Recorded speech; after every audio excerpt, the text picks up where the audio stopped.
Hospital వెళ్దామని ఆలోచన వచ్చినప్పుడు వెళ్దాం అని ప్రార్థన చేస్తూ ఉన్నాం. ప్రార్థన ప్రతిఫలం, మన మీటింగ్స్ ప్రతిఫలం, యేసయ్య ఆశీర్వాద పండుగలు. ఆ ముగింపు రోజు కొన్ని మాటలు చెప్పారు, కలుగుతుందా? ఈ 3 రోజులు మనం ఈ మీటింగ్లో ఉన్నందుకు, యేసయ్య ఆశీర్వాద పండుగలని పేరు పెట్టబడినందుకు 2 వారాలు ప్రార్థన చేశారు. ఆ మీటింగ్ పేరు పెట్టడానికి 2 వారాలు మైండ్లో కుదరట్లేదు. నా దగ్గర ఇన్ని ప్రసంగాలు ఉంటాయి, ఏ ప్రసంగం చెప్పాలని తిరిగేస్తూ ఉంటాను. ఇవాళ 2 గంటలు పట్టింది. ఇవాళ ఈ చెప్పబోయే ప్రసంగం ఇది చెప్పాలి, ఇదే చెప్పాలి అని. ఒక్కోసారి బీరో ముందు నిలబడి ఏ డ్రెస్ వేసుకోవాలనుకుంటాం చూడు, అలాగా. చాలా రకాల ఫుడ్ ఉంటే ఏది తినాలనుకుంటాం అలాగా. 2 వారాలు ప్రార్థన చేశాను. దేవుడు ఆ పేరు ప్రేరేపించాడు. నిజంగా దేవుడు ఆ మీటింగ్లో ఆశీర్వదించబోతున్నాడు. ఎలాంటి ఆశీర్వాదం మనకు తెలియదు. ఆశీర్వాదాలు చాలా ఉన్నాయి. స్తోత్రం కలుగును గాక. హల్లెలూయా. అలాగా మాకైతే ఒక గుడ్ న్యూస్ వచ్చింది, చాలా సంతోషం అనిపించింది. మీ అందరి కుటుంబాల్లో కూడా గుడ్ న్యూస్ వచ్చును గాక. ఎవరికి ఎటువంటి ఆశీర్వాదం కావాలనో అటువంటి ఆశీర్వాదము దేవుడు అనుగ్రహించును గాక. ఇంకా కొంతమందికి పిల్లలు కావాల్సిన వారు ఉన్నారు. ఆ పిల్లలు కావాల్సిన వారికి ఒక సూచన ముందు బైబిల్ గ్రంథంలో హన్నా అనే భక్తురాలకు పిల్లలు కావాలి. ఆమె ప్రార్థన చేసింది. జక్కలియా ఎలిజబెత్తులకు పిల్లలు కావాలి, వాళ్ళే ప్రార్థన చేశారు. అబ్రహాముకు పిల్లలు కావాలి, బైబిల్లో భక్తుడు అబ్రహాముకి ఆయనే ప్రార్థన చేశాడు. దేవా, నువ్వు నాకు ఎన్ని ఇచ్చినేమి, నేను సంతానం లేనివాడిని అయిపోతున్నా, సంతానం దయచేయి ప్రభు అని. కాబట్టి ముందు ఎవరైతే పిల్లలు కావాల్సి ఉన్నారో ఆ భార్య భర్తలు ఇద్దరు దేవుని మందిరంలో మోకరించడం ఫస్ట్ పని చేయండి. దేవుని మీద నేరం పెట్టడం మానేసి, మేము ఇన్ని సంవత్సరాలు మీ సీనియారిటీ లెక్కేయకండి, సిన్సియారిటీ చూడండి. ముందు ఇద్దరు, ఆ భార్య భర్తలు ఇద్దరు దేవుని సన్నిధిలో మోకరిస్తే దేవుడు మన కన్నీరు తుడుస్తాడు. స్తోత్రం కలుగును గాక. హల్లెలూయా. అది పిల్లల గురించినటువంటి విషయం. సరే, మనం దేవుని వాక్య భాగంలోకి వెళ్దాము. ఈ కొరింథీయులకు రాసిన పత్రిక 15వ అధ్యాయము బైబిల్ చదివే వారికి కానీ, ఇదివరకు నేను చెప్పిన వర్తమానాలు విన్నవారికి కానీ బాగా గుర్తుండే విషయం, గొప్ప విషయం అందులో రాయబడింది. కొన్ని అధ్యాయాలు ప్రత్యేకంగా ఉంటాయి. మత్తయి సువార్త 1వ అధ్యాయం అంటే ఏముంది? అక్కడ వంశావళి ఉంది. 2వ అధ్యాయం అంటే యేసయ్య జన్మ ప్రయాణం ఉంది. 3వ అధ్యాయం అంటే యేసయ్య బాప్తిస్మం ఉంది. 4వ అధ్యాయం అంటే యేసయ్య పరిశోధించబడడం ఉంది. 5వ అధ్యాయం అంటే ధన్యతలు ఉన్నాయి. 6వ అధ్యాయం అంటే పరలోక ప్రార్థన ఉంది. 7వ అధ్యాయం అంటే అన్ని జంటలు, మంచి చెట్లు చెడ్డ చెట్లు, మంచి నిర్మాణం చెడ్డ నిర్మాణం, మంచి మనుషులు నీతి మంతులు దుర్మార్గులు. 8వ అధ్యాయం అంటే కుష్ఠరోగి. 9వ అధ్యాయం అంటే ఒక పాపి బాగుపడుట. 10వ అధ్యాయం అంటే మన శిష్యులు ఎన్నుకోవడం. 11వ అధ్యాయం. ఇలా ఒక్కొక్క అధ్యాయానికి ఒక్కొక్క స్పెషల్ ఉంటుంది. మనం దాన్ని బాగా డీప్గా ధ్యానం చేస్తే అందులో ఏదో ప్రాముఖ్యమైన విషయం ఉంటుంది. బైబిల్లో ప్రపంచాన్ని కదిలిస్తుందంటే బైబిల్ మామూలు విషయం కాదుగా. నేనంటే సరే, మనం అందరం కూడా ఇక్కడ పిహెచ్డీ చేసిన వాళ్ళు లేరు, ఏదో డిగ్రీ దాకా పీజీ దాకా చదివిన వాళ్ళు ఉన్నారు. సైంటిస్టులు సహా మారిపోతున్నారు, వేదాంతాలు ఎదిగిన వారు మారిపోతున్నారు. ఈ బైబిల్ చదివి వారి మనసు లోబడిపోతుందంటే ఇందులో మనకి అర్థమయ్యే కొన్ని విషయాలు, అర్థం కావాలంటే ఇంకా పెద్ద పెద్ద విషయాలు ఏవో దాగి ఉన్నాయని దాని అర్థం. స్తోత్రం. హల్లెలూయా. ఆ రీతిగా మీరు బైబిల్ మంచిగా ధ్యానించండి, బాగా ధ్యానించండి, బైబిల్ బాగా చదవండి, బైబిల్ బాగా నేర్చుకోండి. అది మీకు, మీ కుటుంబాలకు ఆశీర్వాదం.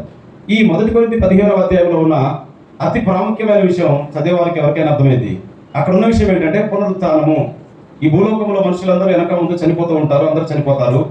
ఎలాగ చనిపోతారో అలాగనే ప్రపంచమంతా ఒకరోజు బ్రతికించబడుతుంది. మరలా ఆత్మల లోకం అనేది కనబడుతుంది. ఆత్మల లోకం కనబడుతుంది. అప్పుడు మనుషులందరూ బ్రతికి ఉంటారు. ఆ బ్రతికున్న వారు 2 రకాలుగా బ్రతికించబడతారు. ఒకటేమో పరలోకం కొరకు బ్రతికించబడతారు, రెండవదేమో నరకం కొరకు బ్రతికించబడతారు. అప్పుడు ఈ శరీరం కాకుండా పునరుత్థాన శరీరం అని ఆత్మ శరీరం వస్తుంది. ఆ శరీరానికి గోడాడడం లేదు, ఆ శరీరం ప్రయాణం చేయడానికి వెహికల్స్ అవసరం లేదు, అంటే వెళ్ళిపోతాం అంతే. అలాంటి శరీరం నీకు నాకు అందరికీ వస్తుంది. ఇది నమ్మాలి. దెయ్యం పోతుందని నమ్ముతున్నాము, దేవుడు కాపాడతాడని నమ్ముతున్నాము, బైబిల్లో రాయబడిన ఈ సత్యాన్ని మనం నమ్మాలి. స్తోత్రం కలుగును గాక. దానికి సాదృశ్యం యేసు ప్రభువు వారే. ఎలాగా? శిష్యులు యూదులకు భయపడి తలుపులు పెట్టుకొని కూర్చున్నారు. యోహాను సువార్త 21వ అధ్యాయంలో తలుపులు పెట్టుకొని కూర్చున్నారు. యేసు ప్రభువు వారు వాళ్ళందరూ చూస్తుండగా గోడ మధ్యలో నుండి లోపలికి వచ్చేసారు. ఆ శరీరం వేరు, అది ఆత్మ శరీరం. దానికి చావు లేదు, ఎండ అలసట ఉండదు, ఆకలి ఉండదు, దప్పిక ఉండదు, రోగం ఉండదు. అది అద్భుతం, ఊహించజాలండి.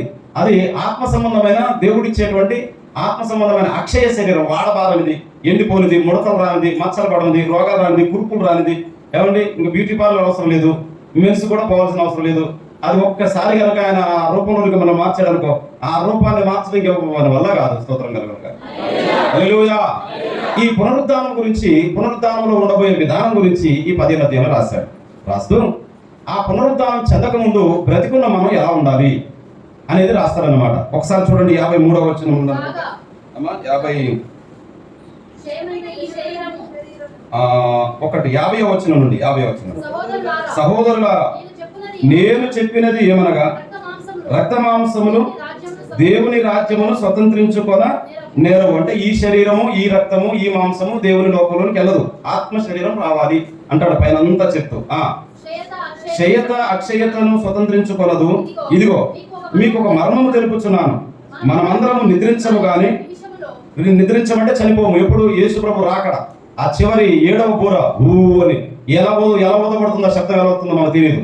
ఆ శబ్దం వచ్చినప్పుడు ఈ భూమి మీద ఉన్నటువంటి భక్తులందరూ రెప్పపాటులో, క్షణమాత్రంలో, రెప్పపాటులో మార్పు చెందుతారట, మారిపోతారట. అంటే ఈ దేహంలో ఉన్న మనిషి ఆత్మదేహంలోనికి మారిపోతాడు. స్తోత్రం చెప్పండి. హల్లెలూయా, హల్లెలూయా.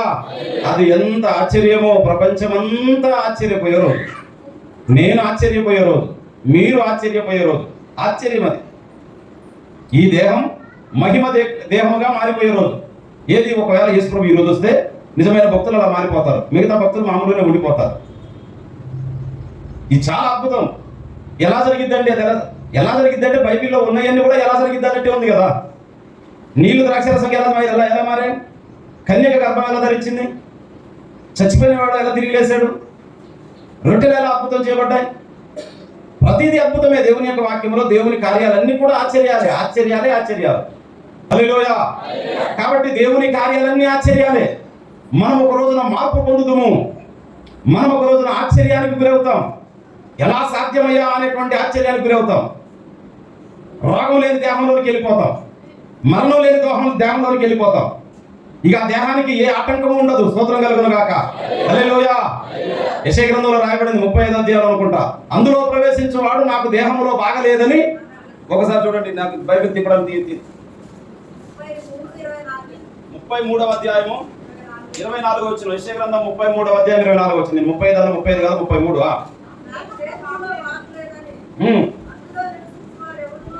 నాకు దేహంలో బాగలేదని అందులో నివసించేవాడు, అది పరలోకంలో నివసించేవాడు, మహిమ దేహంలో నివసించేవాడు ఇక నాకు దేహంలో బాగలేదని అనడాట. స్తోత్రం కలుగును గాక. హల్లెలూయా. భూమి మీద మనిషిని పీడించే ఓ పెద్ద సమస్య ఏంటంటే రోగం. పెద్ద సమస్య. ఎంతటి బలవంతుడైనా, ఎంతటి ధనవంతుడైనా, ఎంతటి గుణవంతుడైనా, ఎంతటి భక్తిపరుడైనా, ఎంతటి నీతిమంతుడైనా బాగా ఇబ్బంది పడే ఒక సమస్య ఉంది. ఏంటంటే అది రోగం. రోగము మనిషిని కృంగదీసినంతగా, రోగము మనిషిని నలగొట్టినంతగా, రోగము మనిషిని ఇబ్బంది పెట్టినంతగా ఈ లోకంలో ఇబ్బంది పెట్టేది ఇంకేది లేదు. ఎందుకంటే ఒక మనిషి ఇబ్బంది పెడితే ఆ మనిషిని దాడి చేసి కొట్టి తిట్టి చంపేసైనా మనం నా సమస్య పోయిందని ప్రశాంత పడతాం. కానీ రోగాన్ని ఎక్కడ పడతాం? ఆ రోగం బయట కనపడేది కాదు, ఇట్లా తీస్తే బయటకు వచ్చేది కదా, గుత్తి తప్పదాన్ని. ఈ మహిమ దేహంలో ఉండే జీవితం ఎంత ఆశ్చర్యమైనది, ఎంత అద్భుతమైనదంటే దాని కొరకే పౌలు భక్తుడు అంటాడు, నా సమస్తమును పెంటతో సమానముగా ఎంచుకొనుచున్నాను. దేని కొరకు? పునరుద్ధానంలో నేను పాలు పొందాలి, తిరిగి మహిమ దేహంలో ప్రవేశించాలి. ఎన్నడూ మరణము లేనటువంటి ఆ రాజ్యం కొరకు, ఆ రాజ్యంలోనికి, ఆ మహిమలోనికి నేను ప్రవేశించాలి. దాని కొరకు నాకు ఎన్ని పోయినా బాగలేదు అని పిచ్చగడనుకుంటున్నారా? ఏం లేకుండా ఉండడానికి మహాకోటీశ్వరుడు పౌలు భక్తుడు. స్తోత్రం కలుగును గాక. హల్లెలూయా. ఇది ఇలా జరగబోతుంది, ఇలా జరగబోతుంది, ఇలా జరగబోతుందని ఈ 15వ అధ్యాయంతో రాసుకుంటూ వచ్చి చెప్తున్నాడు, మనము నిద్రించము గాని, అంటే యేసు ప్రభు రాకడ వరకు నిలిచి ఉంటే చనిపోము గాని, నిమిషములో ఒక రెప్పపాటున కడబూరం రోగగానే మనమందరము మార్పు. రెప్పపాటున సడన్ గా ఊహించకుండా జరిగిపోయేది. ఒక రెప్పపాటు అంటే ఏం ఆలోచించగలం మనం? ఏమి ఆలోచించగలం? అంత సడన్ గా మారిపోతామట. నాకు అది తలుసుకుంటే ఒక్కొక్కసారి నిజంగా అదొక రకంగా అనిపిస్తూ ఉంటుంది నాకు. దేవా, ఆ కాలం ఏదో, ఆ సమయం ఏదో త్వరగా వస్తే బాగా అనిపిస్తుంది. స్తోత్రం కలుగును గాక. ఆ కాలం ఏదో, ఆ సమయం ఏదో త్వరగా వస్తే బాగా, అది ఎలా ఉంటుందో ఆ మార్పు అది చూడాలనిపిస్తుంది ఒక్కొక్కసారి. సరే, ఇంకేమన్నాడా? ఘోరం రోగును అప్పుడు మృతులు అక్షయులుగా లేపబడుదురు, మనము మార్పు పొందుదుము.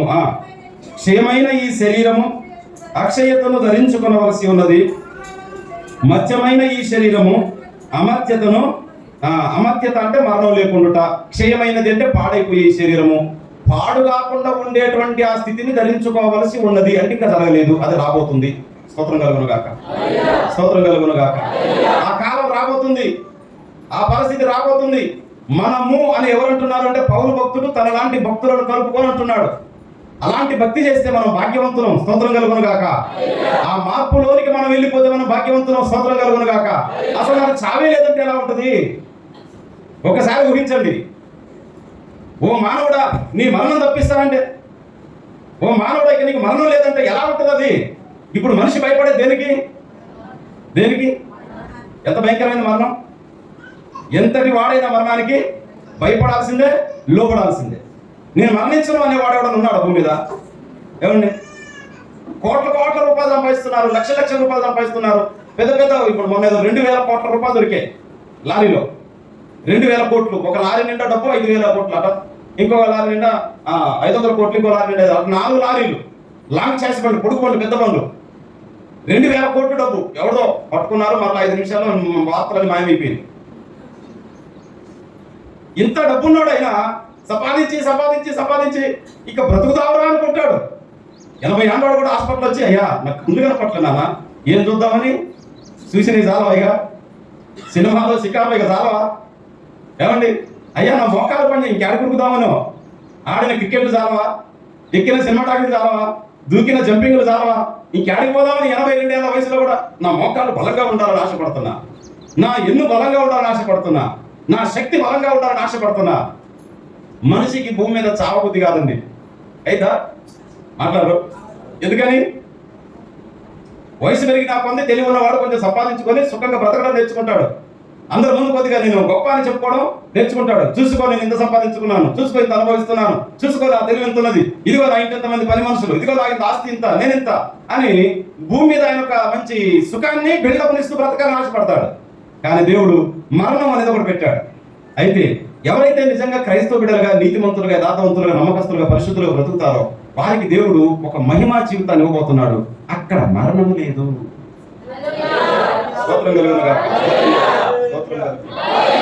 చాలా ఆశ్చర్యమైంది అది.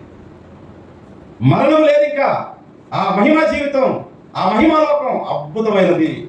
ఏమండి, సరే ఇంకా ముందుకు వెళ్దాం. 54. ఈ క్షయమైనదంటే ఈ పాడైపోయే శరీరము, పాడుగాని శరీరమును ధరించుకున్నప్పుడు విజయమందు మరణము మృంగివేయబడును అని వ్రాయబడిన వాక్యము నెరవేరును. ఓ మరణమా నీ విజయం ఎక్కడా? మరణాన్ని సవాల్ చేస్తుంది మహిమ.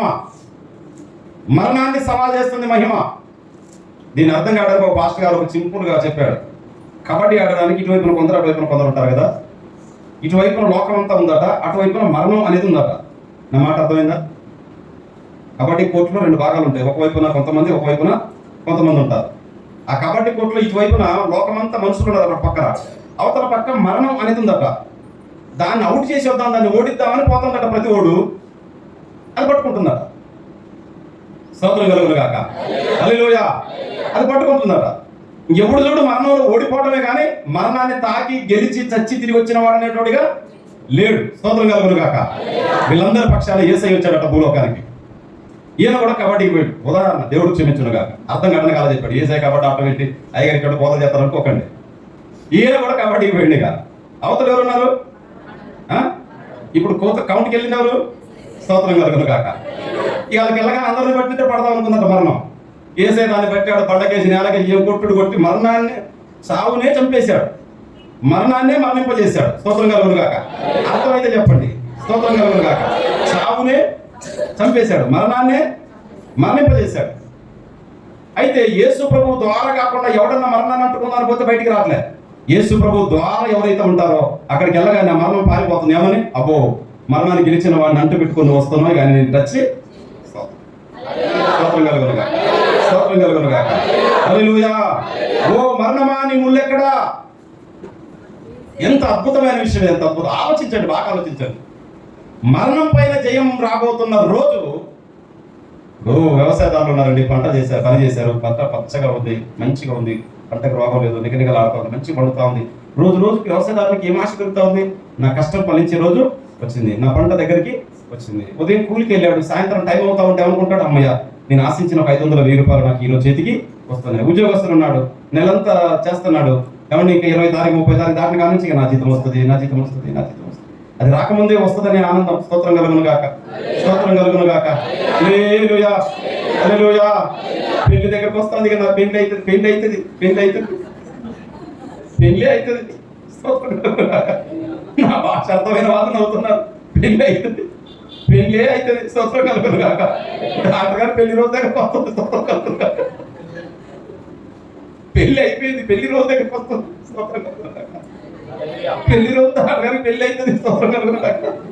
చెప్పండి, 50,000 ఖర్చుతో పెళ్లి అవుతుంది. స్తోత్రం కలుగును గాక. అందరికి మాట ఇచ్చాడు, చికెన్ పెడతానని పెళ్లి అయినట్టే. స్తోత్రం కలుగును గాక. చికెన్ కాదు మటన్ తెస్తానంటాను. స్తోత్రం కలుగును గాక. పెళ్లి అవుతుంది. సరే, ఏదైనా సంతోషకరమైన విషయం మనకి ఎదురుగా ఉందంటే మనకి ఏం రాబోతుంది? ఆనందం. ఏదైనా పంట చేతికి వస్తున్నా ఆనందం ఉంది. సర్టిఫికెట్ చదువుకున్న సర్టిఫికెట్ చేతికి వస్తున్నా ఆనందం ఉంది. రాసిన ఉద్యోగం చేతికి వస్తున్నా ఆనందం ఉంది. చేసిన కష్టార్జితం చేతికి వస్తున్నా ఆనందం ఉంది. మరి మహిమ దేహాన్ని పొందబోతున్న దాని కొరకు ఎంతమంది ఆనందపడుతున్నారు? అర్థమైతే నా మాట అర్థమైందా? అర్థమైందా? అర్థమైందా? మహిమ దేహాన్ని పొందబోతున్నాం, మహిమ లోకంలో ప్రవేశించబోతున్నాం, మరణం లేని ఆ జీవితాన్ని మనం అనుభవించబోతున్నాం. అది ఎంత ఆనందాన్ని ఇస్తుంది తెలుసా? స్తోత్రం కలుగును గాక. హల్లెలూయా, హల్లెలూయా. ఎస్పీ గారు పాడిన పాటలో, నాకెంతో ఆనందం నీ సన్నిధి ప్రభువా, నీలో నేనుండుటే నాది. నాకెంతో ఆనందం నీ సన్నిధి ప్రభువా, నీలో నేనుండుటే అదే నా ధన్యతయే. నాకెంతో ఆనందం. నేనైతే ఇలాంటి జరగబో దేవుని మహిమా కార్యాల కొరకు ఆనందపడతాను, చాలా సంతోషపడతాను. చాలా చాలా నేను చాలా అంటే గర్విస్తాను. అంటే గర్వపడడం, ఎదుటివారి ఎడల గర్వంగా ప్రవర్తించడం వేరు. ఇలాంటి విషయాలను బట్టి మనం అంత ధీమాగా ఉండడం వేరు. నేను చాలా గర్వంగా ఫీల్ అవుతాను అలాంటి విషయాలు. నేను అలాంటి విషయాలు చాలా గర్వంగా ఫీల్ అవుతాను. నేను ప్రభు కొరకు, ప్రభు నామంలో పౌలు భక్తులు చెప్పినట్టు మనము అనేటువంటి ఆ గుంపులో నేను ఉంటే కనుక నేను మహిమ దేహాన్ని పొందబోతున్నాను. స్తోత్రం కలుగును గాక. మరణమునకు నా మీద ఇంకా శక్తి లేదు. స్తోత్రం కలుగును గాక. ఆకలి తప్పులకు తావు లేదు. స్తోత్రం కలుగును గాక. ఇలాంటి రోగాలు, యాక్సిడెంట్లు, ఇలాంటి సమస్యలు నాకు లేవు. స్తోత్రం కలుగును గాక. ఆశ్చర్యం నా ఆత్మీయ జీవితం అనిపిస్తుంది నాకు. ఒక్కోసారి అలా ధ్యానిస్తున్నప్పుడు ఫీల్ అవుతూ ఉంటాను, ఊహించుకుంటాను ఎలా ఉంటుంది. ఇలా ఉంటుందేమో, ఇలా ఉంటుందేమో, ఇలా ఉంటుందేమో, ఓహో అలా ఉంటుందేమో ఊహిస్తూ ఉంటాను నేను. సరే, ఇవన్నీ రాశాడు 57వ వచనం. అయినను మన ప్రభు అయిన యేసుక్రీస్తు మూలముగా మనకు జయం అనుగ్రహించుచున్న దేవునికి యేసుక్రీస్తు మూలముగా స్తోత్రము కలుగును గాక. హల్లెలూయా. మనకు జయం ఇస్తున్నాడు. దేనిపైన? మరణము పైన జయం ఇస్తున్నాడు. దేనిపైన జయం ఇస్తున్నాడు? రోగం పైన జయం ఇస్తున్నాడు. ఎప్పుడు? After death. మరణం తర్వాత ఇంకా ఆత్మీయ జీవితంలో మరణం లేదు, దానిపైన జయం వచ్చింది. రోగం లేదు, దానిపైన జయం వచ్చింది. పేదరికం లేదు, దానిపైన జయం వచ్చింది. సాతాను లేదు, దానిపైన జయం వచ్చింది. మాంత్రికుడు అడ్రస్ లేడు, దానిపైన జయం వచ్చింది. రౌడీ లేడు, దాని మీద జయం వచ్చింది. ఒక ఆయన పాట రాశాడు కామెడీగా, పరలోకంలో ఈయపరాలు లేరట, ఇనపరాలు కూడా. ఇప్పుడు ఈయపరాలు అంటే పిల్లలు ఇచ్చిపుచ్చుకున్నారు. ఇచ్చిపుచ్చుకున్నాడు ఎప్పుడు వైరమే. ఎలక, పిల్లి, కప్ప, పాములాగా ఎప్పుడు వైరమే. మంచి చేసినా ఒకరే కనపడుతుంది, ఒకరు చేసినా ఒకరే కనపడుతుంది. వైరమే వైరం. స్తోత్రం కలుగును గాక. హల్లెలూయా. కానీ అక్కడ ఏ వైరం లేదు. స్తోత్రం కలుగును గాక. అక్కడ ఈయపరాలు లేదు. స్తోత్రం కలుగును గాక. ఈసురుకోవడానికి రొట్టె చేయడం ఇనపరాలు లేవు. స్తోత్రం కలుగును గాక. ఆ లోకాన్ని, ఆ పొందబోయే మహిమను ఊహించుకుంటే ఇదంతా ఎంత అల్పమైంది, ఎంత చిన్న జీవితం. దీని కొరకు ఇంత ఆరాటం ఎందుకు? దీని కొరకు ఇంత టెన్షన్ ఎందుకు? దీని కొరకు ఇంత పిచ్చెందుకు అనిపిస్తుంది నాలాంటి వారికి. స్తోత్రం. సరే, మనం చదివిన వాక్య భాగం 58కి వచ్చాం. కాగా అంటే ఇది జరగబోతుంది, ఇది జరగబోతుంది కాబట్టి, ఇది పొందబోతున్నారు కాబట్టి, ఇలాంటి స్థితి మీకు రాబోతుంది కాబట్టి, ఇలాంటి మహిమ మీరు పొందబోతున్నారు కాబట్టి కొన్ని పనులు చెప్తాను. ఆ మహిమ పొందకముందు ఇది చేయండి, ఆ మహిమ రాకముందు ఇది కలిగి బ్రతకండి, ఆ మహిమ అనుభవించకముందు ఇలా బ్రతకండి అని కొన్ని సూచనలు ఇచ్చాడు అక్కడ. మీ ప్రయాసము ప్రభువునందు వ్యర్థము. ఇవాళ ప్రార్థనకు వచ్చారు, ఛార్జీ పెట్టారా పెట్టకుండా వచ్చారా అంటే వచ్చేసారు ఎక్కడికి? అలాంటిది ఏమన్నా ఉంటే బాగుండేమో. అప్పుడు ఇంకా రేవంత్ రెడ్డి గారి బస్సులు కూడా మనకు అవసరం. స్తోత్రం కలుగునుగా. ఛార్జ్ పెట్టారు. ఈరోజు ఎవరైనా రూపాయి సంపాదించుకున్న వారు ఉంటే దాన్ని పోగొట్టుకున్నారు. ఛార్జీ ఒక ఖర్చు, రావాల్సిన డబ్బు పోయింది, అదొక నష్టం. మళ్ళీ మూడోది ఇంటికి వచ్చి మనం ఏం చేస్తున్నాం మాట్లాడు ఏంట్లేదా ఇక్కడ పోతారే ఎట్టన్నా దేవునికి స్తోత్రం. పోసినోడికి పోసినంత, రాసుకున్నోడికి రాసుకున్నంత, చేసుకున్నోడికి చేసుకున్నంత. దేవుని పరిలో అంతే ఉంటది. స్తోత్రం కలుగును గాక. హల్లెలూయా అన్నాడు. ఆ 3 పనులకు ముందు ఏమంటే ప్రభునందు మీ ప్రయాస వ్యర్థం కాదు. ఇవాళ మీరు కానికేస్తున్నారు, అది వ్యర్థం కాదు. ఇవాళ మీరు ఛార్జీ పెట్టారు, వ్యర్థం కాదు. ఇవాళ మీకు వచ్చే లాభాన్ని పోగొట్టుకున్నారు, వ్యర్థం కాదు. మీటింగ్కు కొంతమంది పెద్ద ఖర్చులు పెట్టారు, చిన్న ఖర్చులు పెట్టారు. ఎవరెంత పెడితే అంతే.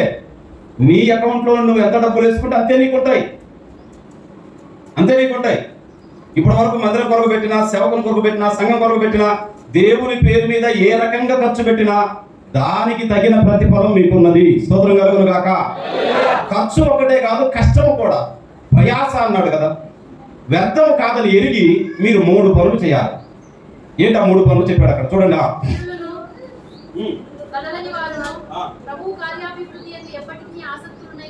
దేవునికి స్తోత్రం. హల్లెలూయా హల్లెలూయా హల్లెలూయా. స్థిరులను కదలని వారును ప్రభువు కార్యాభివృద్ధి యందు ఎప్పటికీ ఆసక్తులనై ఉండుడి. స్థిరంగా ఉండండి, స్థిరంగా ఉండండి. ఏ విషయంలో స్థిరత్వం కావాలి మనకు? క్రైస్తవ జీవితంలో ప్రాముఖ్యమైన విషయం ఏంటి అని అంటే దేవుని యొక్క వాక్యములో ఎఫెసీ 2:8 చూస్తాం మనం. ప్రాముఖ్యమైన విషయం క్రైస్తవ జీవితంలో, మీరు విశ్వాసము ద్వారా కృపచేతనే రక్షింపబడి ఉన్నారు. అంటే విశ్వాసము చాలా ప్రాముఖ్యమైంది. మనం రక్షణ పొందాలంటే, ఈ మహిమను పొందాలంటే, ఆ పరలోకాన్ని పొందాలంటే మనకు మొట్టమొదటిగా ఉండాల్సినటువంటి విషయం ఏంటంటే విశ్వాసము. ఈ విశ్వాసం ఎప్పటి వరకు ఉండాలి అని అంటే తిమోతి పత్రిక 4:7 రాయబడింది. ఏమని రాశాడు? 2:4-1:4 చూడండి. నా విశ్వాసమును కాపాడుకుంటుని. 2 తిమోతి 4:7.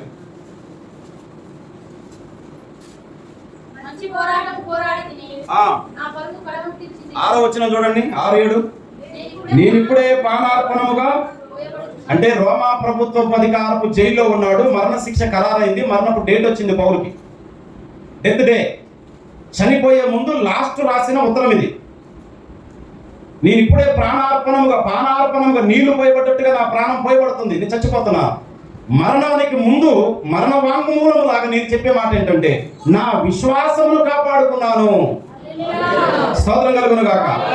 ఒక్కసారి మన హృదయంలో విశ్వాసం ప్రారంభమైతే అది మన మరణం వరకు, ఈ మధ్యలో ఎన్ని శోధనలు రావచ్చు, కష్టాలు రావచ్చు, కన్నీళ్ళు, లాభాలు రావచ్చు, నష్టాలు రావచ్చు, ఇరుకులు ఇబ్బందులు రావచ్చు. విశ్వాసంతో జీవితం ప్రారంభమవుద్ది, విశ్వాసంతోనే జీవితం ముగింపు కావాలి. దేని యందు స్థిరంగా ఉండాలి మనము అంటే విశ్వాసమందు స్థిరంగా ఉండాలి. విశ్వాసానికి అగ్ని వంటి పరీక్షలు వస్తాయి. విశ్వాసం ఉందా లేదా తేల్చడానికి దేవుడు పరీక్షలు ఇస్తాడు. చాలాసార్లు చెప్పారు. వాటర్ ప్రూఫ్ వాచ్ ఉంది, ఇప్పుడు వాటర్ ప్రూఫ్ సెల్లు కూడా వస్తున్నాయి కదా. ఇక్కడ ఎవరి దగ్గర లేదనుకున్నాం, ఎవరో కొన్నారు, కాస్ట్లీ సెల్, అది 1,00,000 అయింది. ఎప్పుడు ఇస్తే లేదా స్టోరీ చెప్తా ఉంటారు. ఫీల్ కాదు కనుక. ఫీల్ అయ్యే వాళ్ళు మీద ఏం చెప్తాను నేను చెప్పలేను. నేను ఫీల్ కాని వాళ్ళు చేస్తండి, నా మీద కూడా చెప్పండి అయ్యారు వాళ్ళు. చూస్తాను, గుర్తుపెట్టుకుని అప్పుడప్పుడు మీ మీద కూడా చెప్పండి. ఇప్పుడు ఎస్తేర్ పేరు ఎత్తంగా చెప్పకపోతే బాధపడుతుంది. వాళ్ళు ఎస్తేర్ దగ్గర 1,00,000 వాటర్ ప్రూఫ్ సెల్ ఉన్నది. ఇప్పుడు తన ఫ్రెండ్స్కి ఎవరో ఎరిగిన వారికి మామూలుగా సెల్ ఉంది అని మాత్రమే చెప్తుందా, నా దగ్గర వాటర్ ప్రూఫ్ సెల్ ఉందని చెప్పిద్దా? అప్పుడు ఫ్రెండ్స్ ఏమంటారు, నిజమానే, అదే అనుకుంటారు, అట్టే అనుకుంటారు. నిజమా అంటే అవునే, నిజంగా నానే, అవునే, చూపి ఒకసారి చూపి. ఏం చేస్తా? నీళ్ళలో ముంచి తీసి చూడు. ఒకసారి కాదమ్మా, చూడు ఒకసారి, చూడు. మామూలు సెల్ ముంచు, ట్రై చేయండి ఒకసారి.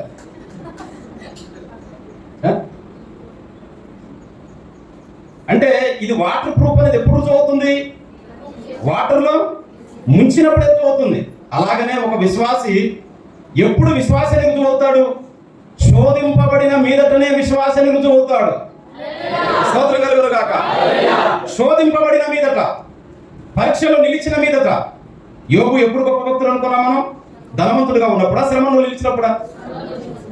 యోబు అనగానే ధనం గుర్తొస్తుందా, శ్రమలు గుర్తొస్తాయి? అసలు యోబు పేరు చెప్తే గుర్తొస్తుంది. అబ్బో ఆయన బాగా ధనవంతుడండి, ఇంట్లో బాగా పని. కుక్కల కష్టాలు కూడా చాలా మంది జీతకాలం పడ్డాయి. ఎన్ని కుక్కలు ఉన్నాయి అని వాక్యం ఉంది కదా. నా కుక్కల కాసేవాడు కూడా నన్ను అన్నాడు అంటాడు. అంటే కుక్కలు కూడా జీతకాలం పెట్టాడు. స్తోత్రం కలుగును గాక. స్తోత్రం కలుగును గాక. స్తోత్రం కలుగును గాక. విశ్వాసం అనేది ప్రియమైన దేవుని బిడ్డలారా, ప్రారంభం నుండి ముగింపు వరకు శ్రమలు వచ్చినా, బాధలు వచ్చినా, కష్టాలు వచ్చినా, వ్యాధులు వచ్చినా విశ్వాసమందు స్థిరులై ఉండండి. మీరు మహిమ దేహాన్ని పొందబోతున్నారు. చెప్పండి చెప్పండి చెప్పండి చెప్పండి. విశ్వాసమందు స్థిరులై ఉండండి. దేవా, ఏ పరిస్థితి రాని, ఏ రోగమన్నా రాని, ఏ దీవెనైనా రాని, ఎంత డబ్బైనా రాని, ఎంత ఆశీర్వాదమైనా రాని, నేను నా విశ్వాసాన్ని విడిచిపెట్టను. ఏమని విశ్వసించాము? యేసు క్రీస్తు మన పాపాల కొరకు ప్రాణం పెట్టాడని, ఆయన నమ్ముడు ద్వారా పాప క్షమాపణ కలుగుతుందని, ఆయన ద్వారా పరలోకమని నమ్మాం. ఇంకొక మార్గం లేదని తెలుసుకున్నాం. డబ్బులు ఎక్కువయ్యో దేవుణ్ణి విడిచిపెట్టడం, జబ్బులు ఎక్కువయ్యో దేవుణ్ణి విడిచిపెట్టడం చేస్తే నువ్వు పోగొట్టుకునేది ఏంటో తెలుసా? మహిమ లోకాన్ని పోగొట్టుకుంటున్నావు, మహిమ దేహాన్ని పోగొట్టుకుంటున్నావు, మరణం లేని ఆ జీవితాన్ని పోగొట్టుకుంటున్నావు. ఒక నిర్ణయంతో మనం బ్రతకాలి. అదేంటంటే, విశ్వాసమందు నేను నా మరణము వరకు స్థిరంగా ఉంటాను. స్తోత్రం కలుగును గాక. స్తోత్రం కలుగును గాక. స్తోత్రం కలుగును గాక. స్తోత్రం కలుగును గాక. ఆ విశ్వాసము ద్వారా మనము రక్షణ పొందుతున్నాం. ఆ విశ్వాసము ద్వారా స్వస్థత పొందుతున్నాం. ఆ విశ్వాసము ద్వారా మహిమను పొందుతున్నాం. ఆ విశ్వాసము ద్వారా పరిశుద్ధాత్మను పొందుతున్నాం. గలతీ 3:2 రాయబడింది. కాబట్టి విశ్వాసము జాగ్రత్త. నీలో ఎప్పుడైనా అనుమానం వస్తుందో ఆలోచించు. ప్రభువా, సైతాను శోధిస్తున్నాడయ్యా, సాతాను శోధిస్తున్నాడయ్యా, నా విశ్వాసాన్ని దెబ్బకొట్టాలని చూస్తున్నాడయ్యా. తిమోతి పత్రికలో ఉందంటే విశ్వాస భ్రష్టులగుదురు అని ఉంది. చూడండి ఒకసారి.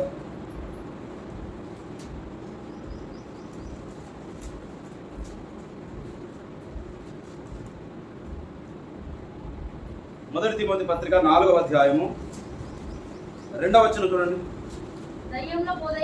దయ్యముల బోధయందును లక్ష్యముంచి భ్రష్టుడు అంటే పోగొట్టుకున్నవాడు. భ్రష్టుడు అంటే పోగొట్టుకున్నవాడు అని అర్థం. విశ్వాస భ్రష్టుడు అంటే దాని అర్థం ఏంటంటే విశ్వాసం పోగొట్టుకుంటారు. విశ్వాసం పోగొట్టుకుంటే రక్షణ పోగొట్టుకుంటారు. విశ్వాసం పోగొట్టుకుంటే మహిమను పోగొట్టుకుంటారు. విశ్వాసం పోగొట్టుకుంటే పరలోకం పోగొట్టుకుంటారు. ఫస్ట్ మెట్టు, ఆ ఇంట్లో ధనం ఉందండి, పలానా ఇంట్లో డబ్బులు తీసుకొని ఇచ్చాము, తాళం ఉంటేనే లోపలికి వెళ్ళడం కుదురుతుంది. ఆ తాళమే విశ్వాసం. ఇక లోపలికి వెళ్ళిన తర్వాత పెట్టె చూసినవా, బంగారం చూసినవా, ఏం చూసిన తర్వాత స్తోత్రం కలుగును గాక. పౌలు ఏం చెప్తున్నాడు? మీరు మహిమను పొందబోతున్నారు కనుక స్థిరంగా ఉండండి. మీ స్థిరత్వం కోల్పోతే మీరు మహిమను కోల్పోతారు. మీ స్థిరత్వాన్ని కోల్పోతే మీరు ఆ పరలోకాన్ని కోల్పోతారు. మీరు స్థిరత్వాన్ని కోల్పోతే మీరు ఆ మహిమలోకంలో ప్రవేశించడం కోల్పోతారు. కాబట్టి ఒక నిర్ణయంతో, నిశ్చయితతో, నిరీక్షణతో మనం బ్రతకాలి. ఏంటదంటే, నేను మహిమలోకానికి వారసుని, దాని కొరకు దేవుడు నన్ను పిలిచాడు. నా బ్రతుకు కాలం నా విశ్వాసములో ఎలాంటి పరిస్థితులు ఎదురైనా, ఎలా ఇప్పుడు అబ్రహాం భక్తుడు ఉన్నాడండి, కొడుకునిచ్చాడు. సంతోషమా కాదా? 100 సంవత్సరాల వయసులో పండగ ఎలా కాదా? మాట్లాడు. పండగ ఎందుకు? 100 సంవత్సరాల వయసులో కొడుకు వచ్చాడు, పండగ. ఆ కొడుకుని బలి ఇవ్వన్నప్పుడు అది పండగేనా? మాట్లాడు. ఇప్పుడు కొడుకునిచ్చాడు, సంతోషం. బైబిల్ మన అంతవరకే చెప్పుకుని ఆగుదామా? బైబిల్ అక్కడే ఉందా? ఆ కొడుకుని బలి ఇవ్వమన్న రోజున కూడా ఏమన్నాడు? నీ చిత్తమే, నీ దాసుడు ఆలకించుచున్నాడు, నీ చిత్తమయ్యా అన్నాడు. అంటే జాగ్రత్తగానండి, మనకు ఒక టైంలో ఆశీర్వాదం ఉంటుంది, ఒక టైంలో పరీక్ష కూడా ఉంటుంది, ఒక టైంలో శోధన కూడా ఉంటుంది, ఒక టైంలో కష్టం కూడా ఉంటుంది, ఒక టైంలో శ్రమ కూడా ఉంటుంది. అన్ని సందర్భాలలో, అన్ని కాలాలలో ఎవరైతే విశ్వాసాన్ని గట్టిగా చేపట్టి, పౌలు భక్తుడు చెప్తున్నాడు, మరణ సమయంలో చెప్తున్నాడు, నా విశ్వాసమును కాపాడుకున్నాను. స్తోత్రం కలుగును గాక. నువ్వు కాపాడుకోకపోతే విశ్వాసం పడిపోయి, బలహీనమైపోయి, జారిపోయే ప్రమాదం ఉంది అని దాని అర్థం.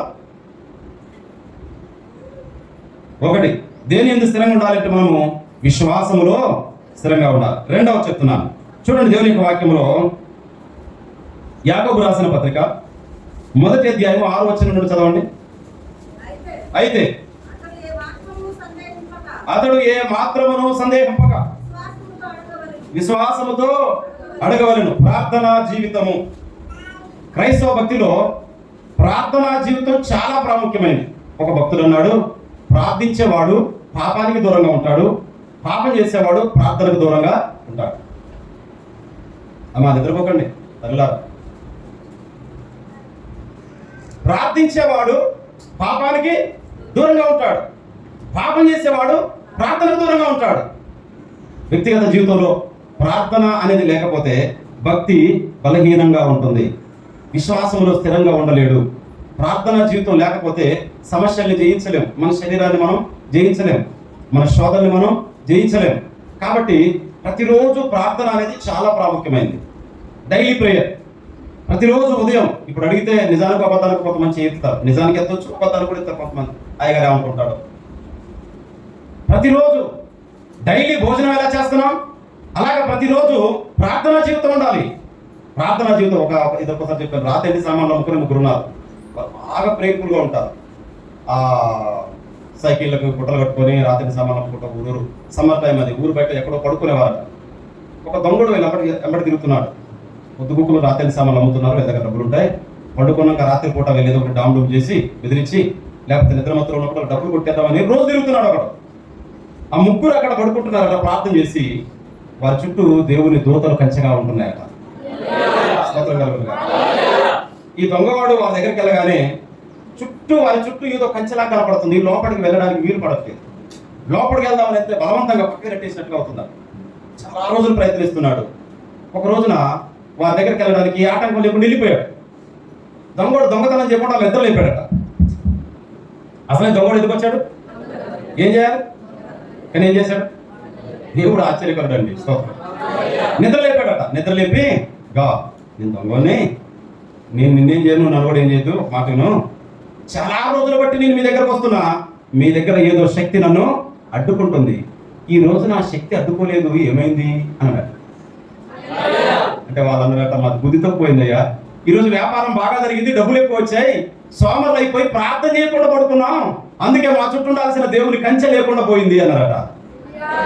స్తోత్రం కలుగును కాక. బైబిల్ ఆడుంది గారికి ఇలాంటి కథలు చెప్పి టైం వేస్ట్ చేస్తారు అనుకోకండి. యోబు అనే భక్తుని ఇంటి చుట్టూ ఏముందట? ఏం కంచె? ఏ కంచె? కంది పొరక కంచె, దేవదార పొరక కంచె, ఎదురు బొంగుల కంచె, పత్తి కట్టెతో కూడా కంచె కడతారు. పత్తి కట్టె కంచె, మిర్చి కారలు కోసుకొచ్చి కూడా కంచె కడుతున్నారు. మిర్చి కంచె. ఏ కంచె? మనకి తెలియని దేవుడు వేసిన కంచె. అది సాతానుకు కనబడుతుంది ఆ కంచె. స్తోత్రం కలుగును గాక.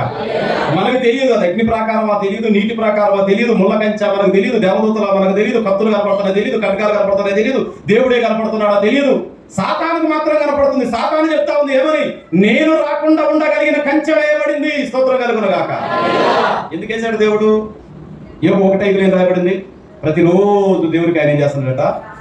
ఏం చేస్తున్నాడు? ప్రార్థన. ప్రతిరోజు నీ ప్రార్థన నీకే కంచె. 42వ కీర్తన 8వ వచనం చూడండి. 42:8 కీర్తన.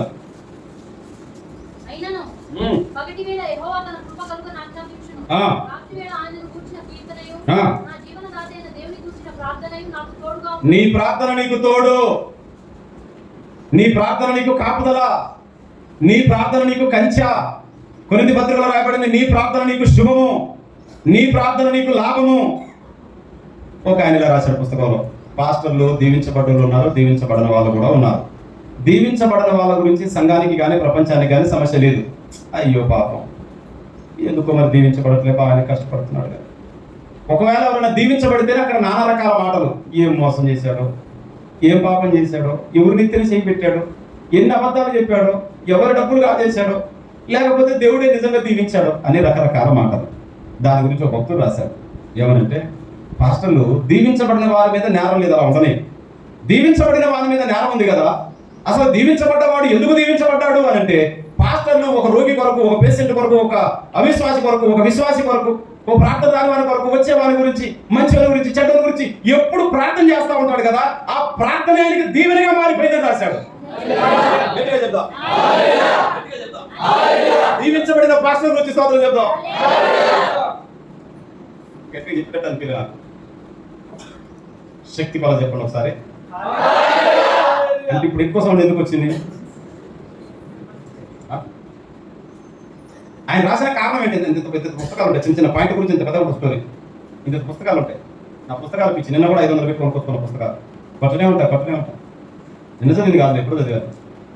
ఆయన ఏం రాశాడంటే, పాస్టర్లు దీవించబడుతున్నారంటే ఆ పాస్టర్లు బాధల కొరకు, కష్టాల కొరకు, విశ్వాసాల కొరకు, అవిశ్వాసాల కొరకు, దొంగల కొరకు, రౌడీల కొరకు, సమస్యలు చేసే వారి కొరకు, సంఘాన్ని అడ్డుకునే వారి కొరకు, సంఘాన్ని తీసేయాలనుకునే వారికి, మత సంఘర్షవాదుల కొరకు, ఎవరి కొరకు వారి మైండ్, వారి హృదయం ఎల్లప్పుడూ దేవుని దగ్గర ప్రార్థనలో పోరాడుతూ ఉంటారు.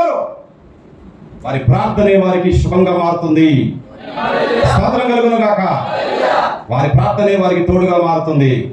వారి ప్రార్థన వారికి ఆశీర్వాదకరంగా మారుతుంది. ప్రియమైన సంగమా, మహిమను పొందబోచున్న మనము మన ప్రార్థనా జీవితాన్ని విడిచిపెట్టకూడదు, గుర్తుపెట్టుకోండి. మహిమను పొందబోచున్న మనము ఆ మహిమ పొందాలంటే మనం స్థిరంగా ఉండాలి. ఒకటి, విశ్వాసంలో స్థిరంగా ఉండాలి. రెండవది ప్రార్థనా జీవితం. మీరు ఒక నెల రోజులు, ఒక 40 రోజులు టైం పెట్టుకోండి. నేను అంటున్నాను కాదు, ఏదో అరుస్తాను రాయి గారు అనుకోకండి, అంటున్నాను కాదు. మీరు టైం పెట్టుకోండి. ప్రతిరోజు పలానా టైం నుంచి పలానా టైం ప్రార్థన చేయాలని రోజు టైం పెట్టుకోండి. మీరు ప్రతిరోజు అలా ప్రార్థన చేయండి. మీ మనసు ఎప్పుడుండే కష్టాలు ఉన్నా కూడా, ఎప్పుడుండే బాధలు ఉన్నా కూడా, ఎప్పుడుండే సమస్యలు ఉన్నా కూడా మీ మనసు ఎంత ఉల్లాసంగా ఉంటుందో చూడండి. ఆమేన్, హల్లెలూయా. మీ మనసు ఎంత సంతోషంగా ఉంటుందో చూడండి. సమస్యలు చిన్నవిగాను, నీ భక్తి పెద్దదిగాను కనపడుతుంది. రోజు ఇదేగా అనిపిస్తుంది. ప్రార్థన చేయనప్పుడు అమ్మో పెద్ద సమస్య వచ్చింది అనిపిస్తుంది. ప్రార్థనలో నిలకడగా ఉండండి. ప్రార్థన మనకు దీవెన. స్తోత్రం కలుగును గాక. ప్రార్థన ద్వారా శోధనలో పడకుండా తప్పించబడతారు కదా. మత్తయి 26:41 రాయబడింది కదా, చదవండి. మత్తయి 26:41. మెలకువగా ఉండి ప్రార్థన అంటే, ప్రార్థన ఏం చేస్తుంది? శోధనలో పడకుండా కాపాడుతుంది. శోధనలు అందరికీ వస్తాయి. అవిశ్వాసాలకు వస్తాయి, విశ్వాసాలకు వస్తాయి, అయ్యగారులకు వస్తాయి, అమ్మగారులకు వస్తాయి, విశ్వాసాలకు వస్తాయి, సంఘటనలకు వస్తాయి. శోధనలు అందరికీ వస్తాయి. కానీ అందులో పడిపోకుండా ఉండాలంటే మనం ఎప్పుడు ప్రార్థన చేస్తా ఉండాలి. యోసేపు నీతిమంతుడు కనుక ఆయనకు ఒక శోధన వచ్చింది. ఆ శోధనలో పడిపోలేదు. శాంసన్లో ప్రార్థన జీవితం ఎక్కడ కనపడదు. అలాంటి శోధన ఆయనకు వచ్చింది. శాంసన్ పడిపోయాడు. ఆ కాలంలో ఒక శోధన వచ్చింది. వెండి బంగారాలు కనపడతా ఉన్నాయి. అదే వెండి బంగారాలు ఎలీషా ముందు కూడా కనపడ్డాయి. ఇంకా ఆ కాలంలో దొంగతనం చేయాల్సి వచ్చింది. ఎలీషా దగ్గరకు ముందుకే వస్తున్నాయి. ఎలీషా ప్రార్థన పరుడు, ఆ కాలం ప్రార్థన పరుడు కాదు. నీ ప్రార్థనా జీవితం నీ కళ్ళెదురుకు తీసుకొచ్చే ప్రతి శోధన, అది స్త్రీ శోధనైనా, పురుషుని శోధనైనా, డబ్బు శోధనైనా, తిండి శోధనైనా, త్రాగుడు శోధనైనా, అధికార శోధనైనా, నేను అనేటువంటి గర్వపు శోధనైనా, ఏ శోధనలో నిన్ను పడిపోకుండా నిన్ను విశ్వాసిగా నిలబెట్టేది ప్రార్థనా జీవితం. స్తోత్రం కలుగును. రెండు చేతుల దేవుడు.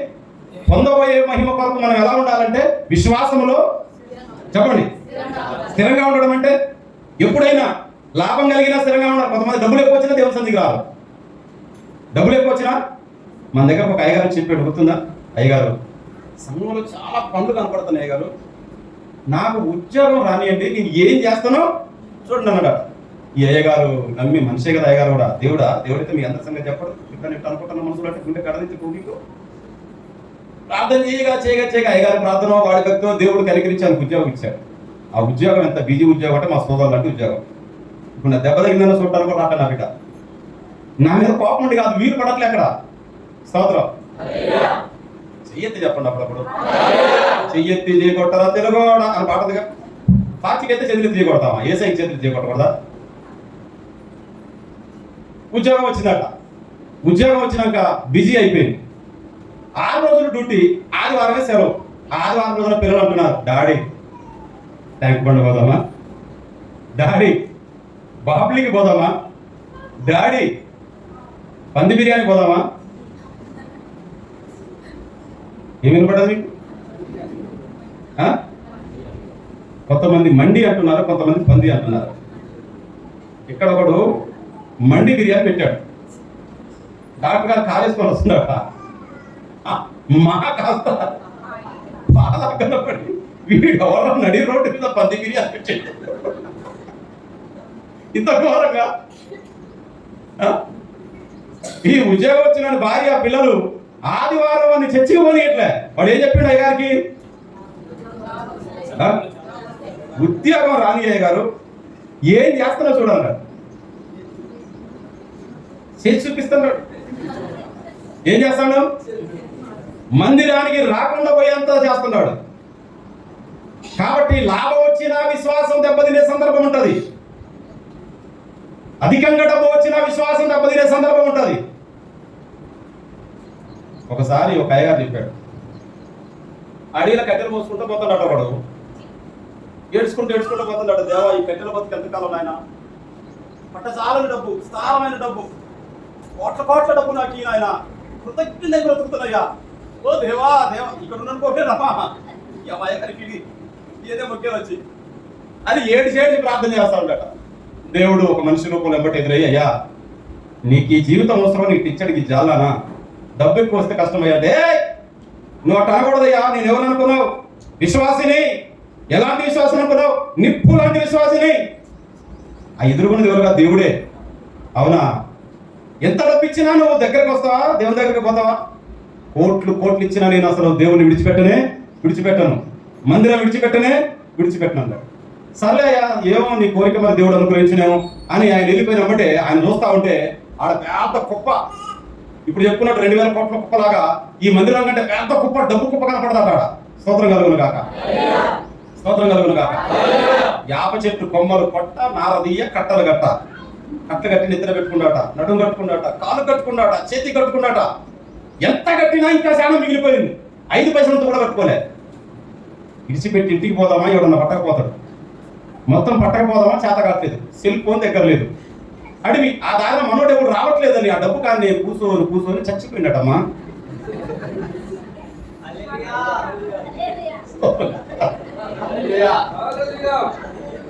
అరే ఇద్దరు ముగ్గురే చెప్తుంటామ్మా.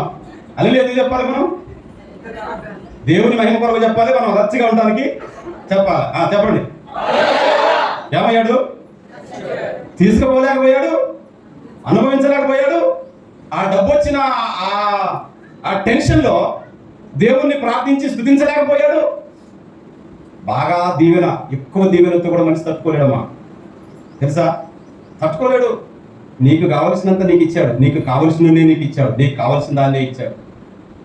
అది గుర్తిస్తే మంచిగా ఉండొచ్చు మనం. స్తోత్రం. విశ్వాసం ఉంది స్థిరంగా. డబ్బు వచ్చినా డబ్బు పోయినా స్థిరంగా, రోగం వచ్చినా రోగం పోయినా స్థిరంగా, స్నేహితులున్నా పోయినా స్థిరంగా, ఏమున్నా పోయినా నా విశ్వాసం మాత్రం విడిచిపెట్టననేవాడు. మనం ముందు చెప్పుకున్న మహిమ లోకాన్ని, మహిమ దేహాన్ని, మహిమ రాజ్యాన్ని, మరణం లేని జీవితాన్ని, ఆకలి లేని జీవితాన్ని, రోగం లేని జీవితాన్ని, ఏమండి ముడదలబడని బలమైన, ఆరోగ్యవంతమైన, శక్తివంతమైన యుగాలు ఉండే ఆ శరీర దారుణ్యాన్ని మనం పొందబోతున్నాం. స్తోత్రం కలుగును. రెండవది మనం చూసాము, ప్రార్థన జీవితం. ఈ ప్రార్థన జీవితం పాపానికి దూరంగా ఉంచుతుంది. ఈ ప్రార్థన జీవితం స్థిరంగా ఉంచుతుంది. ప్రార్థన జీవితం బలంగా ఉంచుతుంది. ఈ ప్రార్థన జీవితం మనల్ని దైవ రాజ్యం కొరకు సిద్ధపరిచేదిగా ఉన్నది. దేవుని శక్తిని లోకానికి తెచ్చేదిగా ఉంది. ప్రార్థన జీవితం మనలో మన ద్వారా రెండు చెప్తున్నాను. ప్రార్థన జీవితం మనలో కార్యాలు జరుగుతాయి, మన ద్వారా ఇతరులకు కూడా జరిగేటట్టు చేస్తాయి. దేవుని గురించి చక్కటి మాట రాయబడింది 65వ కీర్తన 2వ వాక్య భాగంలో.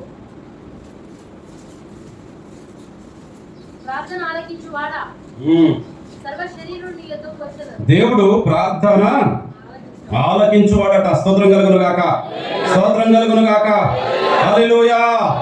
ప్రార్థన ఆలకించువాడు. ఇవాళ ఇక్కడ ఉన్న మీరందరికీ తెలుసు, ఎవరునైనా ప్రార్థన చేసి వారు కార్యాలు పొందుతున్నారు. ఒకరోజు అనుకోకుండా ఒకరోజు అనుకోకుండా ఇశ్రాయేలు ఐగుప్తు నుండి విడుదల పొందడానికి ఏం రాయబడింది? వారు మొర్రపెట్టగా ఇజికి ఆయుష్ పొందడానికి ఏం రాయబడింది? ఆయన కన్నీటితో దేవునికి ప్రార్థన చేయగా. సొలొమోను జ్ఞానం పొందడానికి ఏం రాయబడింది? అయ్యా నాకు ధనం వద్దు, ఘనం వద్దు, కానీ ఏం కావాలి? జ్ఞానం దయచేయని ప్రార్థన చేయగా. అబ్రహాము కుమారుని పొందడానికి ఏం రాయబడింది? ఎన్ని ఇచ్చినా ఏమీ లాభం అయ్యా, నాకు ఒక కుమారుని దయచేయి ప్రభా. రాగదిన విలసన పొందడానికి ఏం రాయమలేదు కానీ చెప్పబడింది. నా బైబిల్లో పోతుంది కదా, రాయబడింది దానికి వెళ్ళిపోయింది. సంవత్సరం నడుము కట్టుకుంది, టిఫిన్ కట్టుకుంది. 2 సంవత్సరం 9 సంవత్సరాల తర్వాత మొదటి కుమారుడు 9 సంవత్సరాల తర్వాత అయ్యా ఒక్కడే ఉన్నాడు, కుమారుని కుమార్తెను దయచేయి ప్రభా. ప్రార్థన. స్తోత్రం కలుగును గాక. స్తోత్రం కలుగును గాక. స్తోత్రం కలుగును గాక. దెయ్యాలు పోవాలని ఏం చేస్తాము? అయ్యా మా ఇంటికి దెయ్యం వస్తుంది, కొంచెం ప్రార్థన చేయలేదు. ఏం చేస్తాం? అయ్యగారు మా ఇంట్లో బాగలేదయ్యా, కొంచెం 10,000 అంటారా? ఏమంటారు? ఒకరోజు పొద్దున పాప ఫోన్ చేసింది, చిన్న మాట, ఊపిరి కూడా ఆడదు. చెప్పమ్మా, కొద్దిగా గట్టి మాట్లాడు. బిడ్డ మా వల్ల వచ్చి ఇక్కడే ఉంది.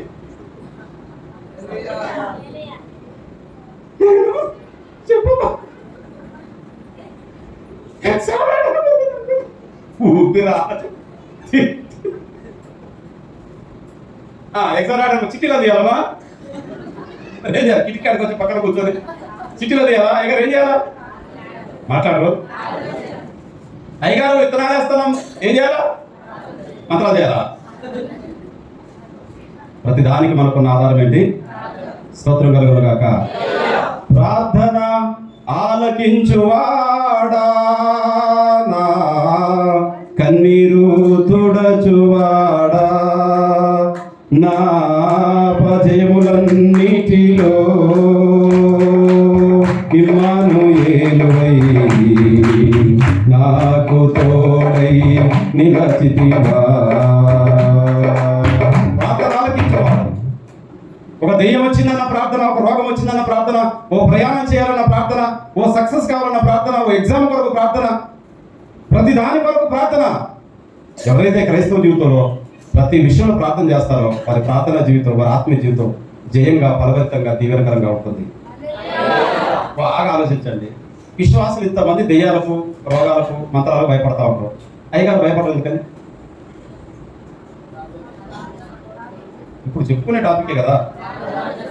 ఎవరు 10th క్లాస్ లెక్కలు అడిగానా, బీటెక్ లెక్కలు అడిగానా? ఎందుకు భయపడ్డాయి గారు? ఎప్పుడు ప్రార్థన, ప్రతి దాని కొరకు దేవుని ప్రార్థన వింటాడని, ప్రార్థనకి జవాబిస్తాడని నమ్మకం కలిగి ప్రార్థన చేస్తూ ఉంటే అవన్నీ మనకు సామాన్యం అయిపోతాయి. దెయ్యాలు, మంత్రాలు, రోగాలు, తెగుళ్ళు, బాధలు సింపుల్ అయిపోతాయి. ఏమనిపించదు మనకి.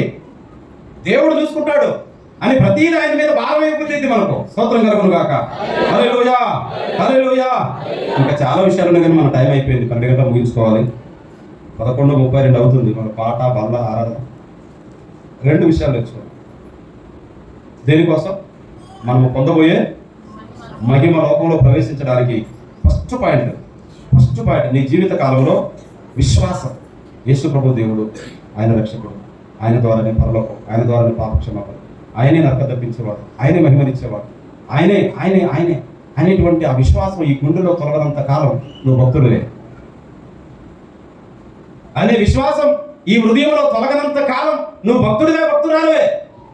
మనం తిమోతి పత్రికలో కదా చూసింది 4:2లోనా, దయ్యముల బోధ యందు లక్ష్యం ఉంచి చదవండి.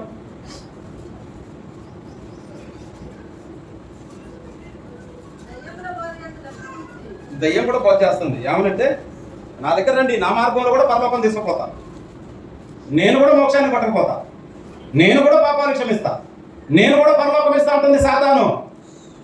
జాగ్రత్త. సాతాను ఏమంటుందంటే నేను కూడా దేవుణ్ణి అంటుంది. యేసు ప్రభునే మొక్కమంటున్నారు. దాని అర్థం ఏంటి? ఎవరు మొక్కుతారు? దేవుని కాదు ఏదైనా మొక్కేది దేవునికి. మరి యేసు ప్రభుని ఏమన్నది సాతాను? నాకు సాగిల పడిన ఎడలా అన్నాడు. అంటే యేసు ప్రభుకి ఏం చెప్తుంది? నేను కూడా దేవుణ్ణి, నాకు మొక్కు అంటుంది సైతాను. ఎవరిని మోసం చేయాలని చూసింది? యేసు ప్రభునే మోసం చేయాలని చూసింది. ఇలా ప్రపంచాన్ని మోసం చేస్తుంది. ఏమంటుందంటే యేసు ప్రభు కొంతమందికి దేవుడు, యెహోవా కొంతమందికి దేవుడు, నేను కొంతమందికి దేవుణ్ణి ఇస్తాను, నేను పరలోకం ఇస్తాను, నేను పాపాలు క్షమిస్తాను, నేను నరకం తప్పిస్తాను అంటుంది సాతాను. సాతాను వల్ల కాదది. సాతాను ఏం చేస్తున్నాడంటే నరకానికి ఎక్కువ మందిని పట్టుకోవడానికి భ్రమ పెడుతుంది. నరకమునే పరమని భ్రమ కలిగిస్తాడు. మాయలోడమ్మా, వట్టి మాయలోడమ్మా, వాడి మాయ మాటలు మీరు నమ్మకండమ్మా. అబద్ధికుడు వాడు, మోసకారి వాడు, అంతకుడు వాడు, మాయగాడు వాడు, మాయలోడమ్మా, వట్టి మాయలోడమ్మా, వాడి మాయ మాటలు మీరు నమ్మకండమ్మా. నా చిన్నప్పుడు పాటది క్యాసెట్లో, క్రిస్టియన్ సాంగే. నరకాన్నే పరలోకమని భ్రమ కలిగిస్తాడట వాడు. జాగ్రత్త, జాగ్రత్త. కాబట్టి విశ్వాస భ్రష్టులైపోయే ప్రమాదం ఉంది. కొంతమంది కనబడుతూనే ఉన్నారు, విశ్వాస భ్రష్టులైపోయారు. వాళ్ళు ఏం కోల్పోయారు? ప్రాణాన్ని కోల్పోలేదు, శరీరాన్ని కోల్పోలేదు, ఎంట్రుకలు కోల్పోలే, ముఖాన్ని కోల్పోలే, తిండి కోల్పోలే, భార్యను కోల్పోలే, బిడ్డల్ని కోల్పోలే, ఇంటిని కోల్పోలే, అన్నీ ఉన్నాయి. ఏం పోగొట్టుకున్నారంటే యేసు ప్రభు దేవుడనే విశ్వాసం పోగొట్టుకున్నారు వారు. విశ్వాసము లేకపోతే రక్షణ లేదు, రక్షణ లేకపోతే మహిమ లేదు, మహిమ లేకపోతే పరలోకం లేదు. అంటే ఒక్క విశ్వాసం తొలగిపోతే ఇవన్నీ పోతాయి, నరకం అనేది సిద్ధంగా ఉంటుంది. అందుగురించే మనం దేని యందు స్థిరంగా ఉండాలి? అంటే ఎప్పుడైనా దేవా దేవా దేవా నువ్వు ఉన్నవా అని అనుమానం రావద్దయ్యా నాకు. దేవా నేను విడిచిపెట్టే డౌట్ నాకు రావద్దయ్యా. దేవా నీకు దూరం అయిపోతే బాగా ఆలోచన నాకు రావద్దయ్యా. ఎప్పుడైనా చేదైన వేరు ఏదైనా మొలచి మిమ్మను కలవరపరచుదేమో అని జాగ్రత్తగా చూసుకున్నాడు. ఎబ్రీ పత్రిక రాయాలి. చేదైన వేరంటే వేసుకున్నప్పుడు విడిచిపెడితే అయిపోలే, తినటానికి కోరట్లే, తాగడానికి కోరట్లే, దొంగతనానికి కోరట్లే, మోసానికి కోరట్లే, వ్యభిచారానికి కోరట్లే, అక్రమ సంబంధానికి కుదరట్లే, వేశ్యతనానికి కుదరట్లే, లంచగొండితనానికి కుదరట్లే. ఇది చాలా ఇది ఒక్కటి కాదంటే ఫ్రీ బర్డ్. ఫ్రీ బర్డ్ గాలికి విడిచిన పక్షిలాగా చక్కగా విహారించవచ్చు. నేను నా ఇష్టం, నా మైండ్ ఎట్లా పని ఏది తినాలంటే తింటాను. మొన్న పేరు చెప్పాలి కదా, మొన్న నాకు ఆయన మన సంఘంలో చక్కగా ఉండేవాడు. బాగా నాకు ఆయన మీద అభిమానం ప్రేమ ఉండేది. మంచిగా పాడేవాడు, మంచిగా వాయిద్యాలు వాయించేవాడు. తాగి పడిపోయి రాత్రి అంతా వర్షంలో ఉండట. ఏ లారీ దొక్కితే, ఏ 4 కుక్కలు బట్టి తీసుకోపోతే చచ్చిపోయేవాడు. ఇప్పుడు బాగుందా? ప్రభు విడిచిపెట్టి తాగి బురదలో పడితే బాగుందా? తెల్లవాళ్ళ బురదలోనే ఉన్నాడట. అంటే ఎక్కడికి తీసుకో, అది ఆయనకి ఇష్టంగా ఉంది. చర్చి పోతే తాగొద్దంటారా, బురదలో పండొద్దంటారా? చర్చికి పోతే సినిమా పోతే తన్నుకోద్దంటారా? చర్చికి పోతే ఆ కొంపలు ఈ కొంపలు దొరకదంటారా? చర్చికి పోతే దొంగతనం చేద్దంటారా? ఈ చెడునే ఇష్టపడుతున్నారు కొంతమంది. అది ఎప్పుడో తెలుసా? యేసుని విడిచిపెడితే అది ఇష్టం అనిపిస్తుంది. యేసులో ఉంటుంది ఇష్టం అనిపించదు. యేసయ్యలో ఉంటుంది చెడు, అసహ్యం. అది మనకి ఇబ్బంది అనిపిస్తుంది. ఇది ఎలా చేస్తాం, ఈ తొక్క ఎలా చేస్తాం, ఈ పాపం ఎలా చేస్తాం, ఈ మోసం ఎలా చేస్తాం, ఈ అన్యాయం ఎలా చేస్తాం, వద్దు అని దాని మీద అసహ్యం వస్తుంది. యేసుని విడిచిపెడితే చెడు ఇష్టంగా ఉంటుంది. కాబట్టి విశ్వాస భ్రష్టులు కాకుండా పౌలు భక్తులు చెప్పినట్టు విశ్వాసమును కాపాడుకుంటేని స్తోత్రం కలుగును గాక. ఈ రోజు నీ విశ్వాసం కాపాడుకో, రేపు నీ విశ్వాసం కాపాడుకో, ఎల్లుండి నీ విశ్వాసం కాపాడుకో. రోగం వచ్చినప్పుడు విశ్వాసం కాపాడుకో, డబ్బులు వచ్చినప్పుడు విశ్వాసం కాపాడుకో, జబ్బులు వచ్చినప్పుడు విశ్వాసం కాపాడుకో. అన్ని సందర్భాలలో నీ విశ్వాసాన్ని కాపాడుకోవాలి. స్తోత్రం కలుగును గాక. హల్లెలూయా. రెండవది, నీవు రోజు భోజనం చేసినట్టు. భోజనానికి ఎలా తొందరపడతావు, ఎలా ఆశపడతావు, ఎలా ఇష్టపడతావు, అలాగా రోజు ప్రార్థన చేయడానికి అలవాటు పడు. నా మాట విని ఒక 40 రోజులు టైం పెట్టుకోండి. ఫలానా టైం కానీ రోజు ఆ టైంకి ప్రార్థన చేయండి. 1 గంట చేయండి, ఎక్కువ కాదు 1 గంట చేయండి. మీ ఆత్మీయ జీవితంతో తేలికుంటుంది. ఎందుకు ఎన్నిసార్లు అయ్యారు ప్రార్థన అంటున్నా మీకు అర్థమవుతుంది. కింద పడ్డారు, దెబ్బ తగిలింది, ఏమనిపించలే నాకు, నేను జాగ్రత్త చూసుకోలేనుకున్నా అంతే. కొంతమందికి కింద పడ్డా బాధే, మీద పడ్డా బాధే, ఏమి జరిగినా బాధే. ఏమంటే బాత్రూమ్ పోయేప్పుడు స్నానం చేసి జాగ్రత్తగా నడవగా జారిపడ్డాడు. సిద్ధాంత దగ్గర పోయాడు. అయ్యా నేను బాత్రూంలో జారిపడ్డా, నా పరిస్థితి ఏంటి? ఆయన ఏమన్నాడంటే, నీ బాత్రూమ్ ఎమర్జెన్సీ పగలగొట్టి తీసేయాలి అన్నాడు. ఆ బాత్రూంలో మంచి బేషన్, మంచి టైల్స్, మంచి స్టీల్స్, ₹1,00,000 అయింది బాత్రూమ్. ఆయన అన్నాడట, అయ్యా ₹1,00,000 అయిందయ్యా అంటే ఆ బాత్రూమ్ ఇంకెవరైనా పడవచ్చు అన్నాడట. భయం అయిపోయింది. ఇంటికి వచ్చి బాత్రూమ్ పలకొచ్చి ఏం చేయాలి అంటే బాత్రూమ్ మార్చి కట్టాలి. మార్చి కట్టాడు. మార్చి కట్టి అందులో భార్య పడదు.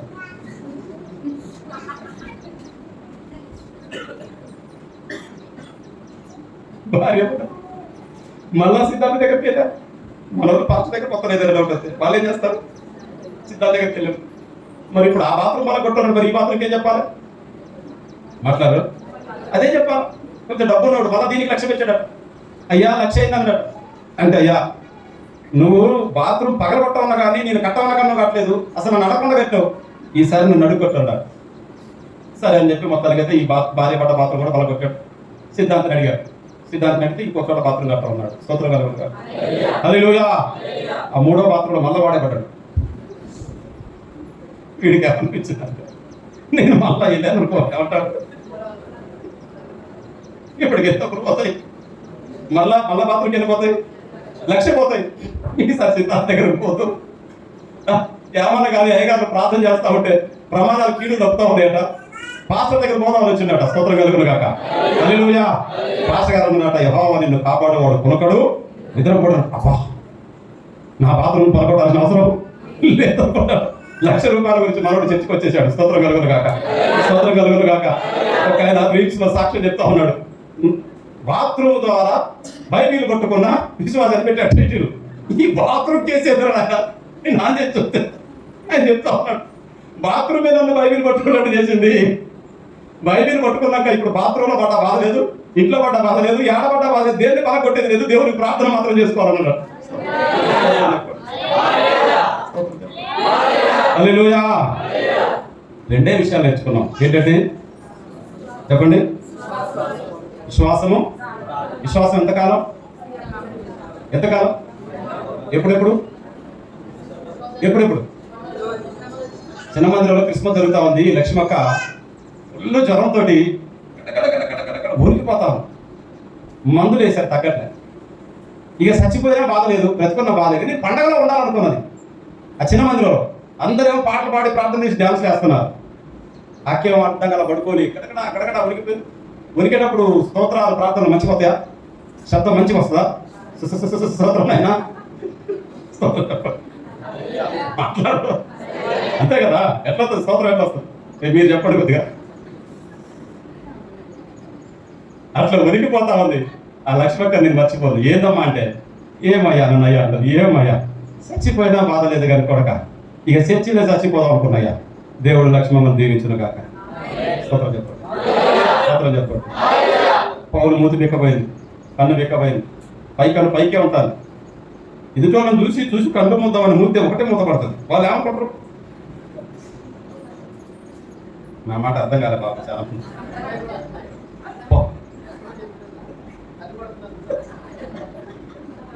కన్ను ఇది మూత పడట్లే, పైకే ఉంటుంది. ఈ కన్ను బాగానే ఉంది. ఈ కన్ను చూసి చూసి ఎప్పుడో గాలికో దోమకో చెత్తకో కంటిగా పలిసిపోయే కన్ను ముద్దత పోయిదా మాట్లాడరు.